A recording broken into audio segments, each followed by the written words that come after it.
Gotgame.com, all the game you want and then some.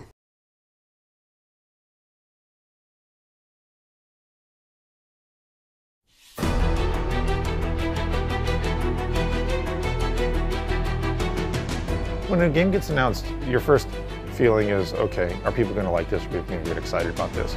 You've got a secret.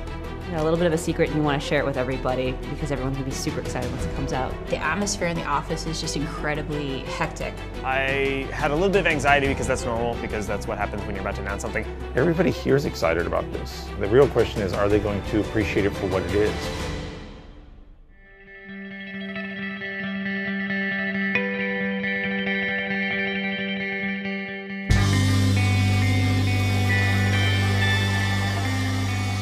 The things that we think about and get really anxious about in the continuation of, such a big franchise like Borderlands is always are we providing something in the game that fans are going to react to and want? Sometimes I'm a little nervous that people will look at this and say, why isn't it Borderlands 3?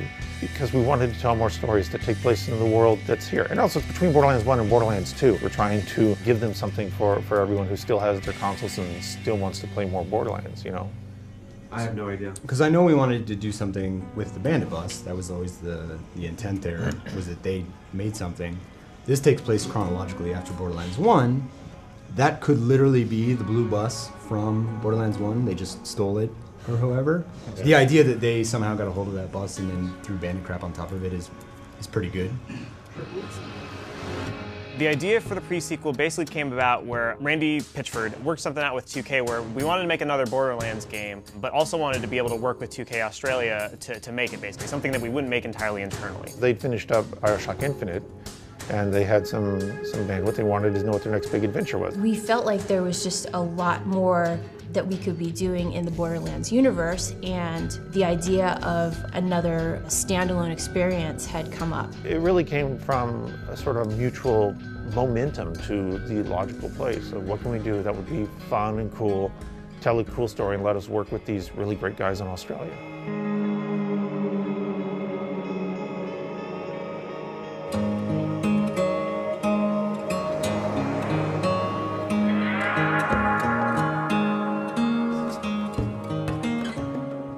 If we continue with that flip, here it won't be able to aim at you, it won't be able to shoot at you because it's not facing you. Yeah.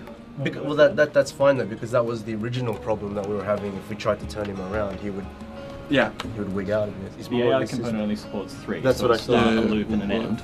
So unless Pat codes in something specifically for its support for animation, so it looks good, we needed 3 parts.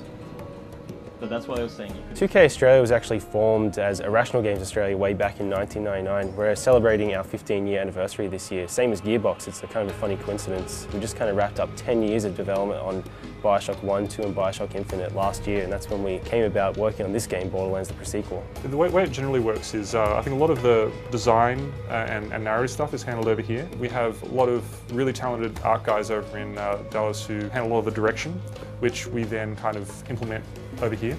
So there's a lot of different studios working on this, and we have to sort of juggle between it, but it seems to work pretty well. We found a lot of similarities between the way we work, to the point where our strengths just come out naturally. I never would have expected that Australians would get along really well with Texans.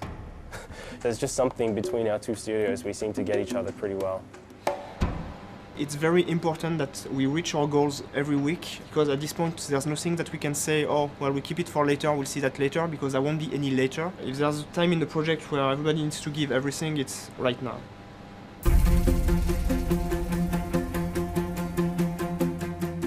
Gearbox is enabling Australia to really bring their creative vision to it, but Australia is respecting the experience and everything that Gearbox has done to build the brand. I am happy to take some credit for Borderlands generally existing. I'm actually really proud of that.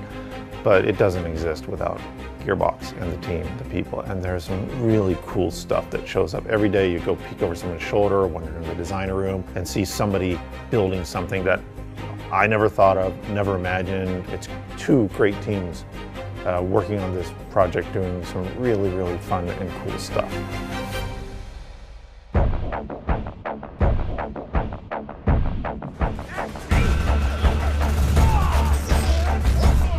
between Borderlands 1 and Borderlands 2, we have this really interesting story that we've never told. There are a couple of quests in this game that are just ridiculous. In Borderlands 1, the moon is a solid piece of rock. In Borderlands 2, it's all cracked and damaged. There's a space station up there, and Handsome Jack is taking charge. It's fun delving into his character and getting to see another side of Jack and understand his story. I'm super stoked to bring that story to the players.